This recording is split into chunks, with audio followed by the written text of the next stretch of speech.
থলুৱা খিলঞ্জীয়া মানুহক মাটিৰ অধিকাৰ দিয়াৰ ব্যৱস্থাপনা নাই নহয়। জাতি মাটি ভেটি বুলি কৈ হিন্দু শৰণাৰ্থীবিলাকৰহে দায়িত্ব ল'ব নেকি?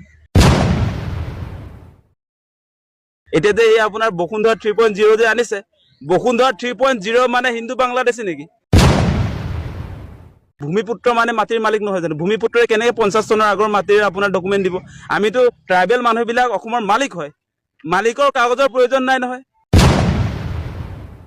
ৰেফিউজি চাৰ্টিফিকেট মানে শৰণাৰ্থী হিচাপে তেওঁলোকক সেই অহাৰ সময়ত চৰকাৰে এখন কাগজ দি দিছিলে, সেই কাগজ দি দিলে তেওঁ মাটিৰ মালিক হৈ যাব। এতিয়া বিদেশী মানে শৰণাৰ্থী, শৰণ লৈ আছিলে ইয়াতে, গতিকে তেওঁলোকক মাটিৰ অধিকাৰ দিয়াৰ বন্দোবস্ত বসুন্ধৰা 3.0। ইয়াত থলুৱা খিলঞ্জীয়া মানুহক মাটিৰ অধিকাৰ দিয়াৰ ব্যৱস্থাপনা নাই নহয়। জাতি মাটি ভেটি বুলি কৈ হিন্দু শৰণাৰ্থীবিলাকৰহে দায়িত্ব ল'ব নেকি?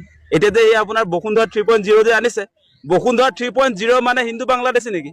যে তেওঁলোকে ডকুমেণ্ট দিব নালাগে। ভূমিপুত্ৰ মানে মাটিৰ মালিক নহয় জানো? ভূমিপুত্ৰই কেনেকৈ 50 চনৰ আগৰ মাটিৰ আপোনাৰ ডকুমেণ্ট দিব? আমিতো ট্ৰাইবেল মানুহবিলাক অসমৰ মালিক হয়, মালিকৰ কাগজৰ প্ৰয়োজন নাই নহয়। গতিকে সেইবিলাক আমি নামানিম। এতিয়া সেইকাৰণে বৈধ যিবিলাক ভাৰতীয় সকলোকে কিন্তু জীৱন জীৱিকাৰ নিৰাপত্তা নিৰ্বাচিত চৰকাৰে দিব লাগিব, সেই কথা আমি স্পষ্ট কৰি দিছোঁ।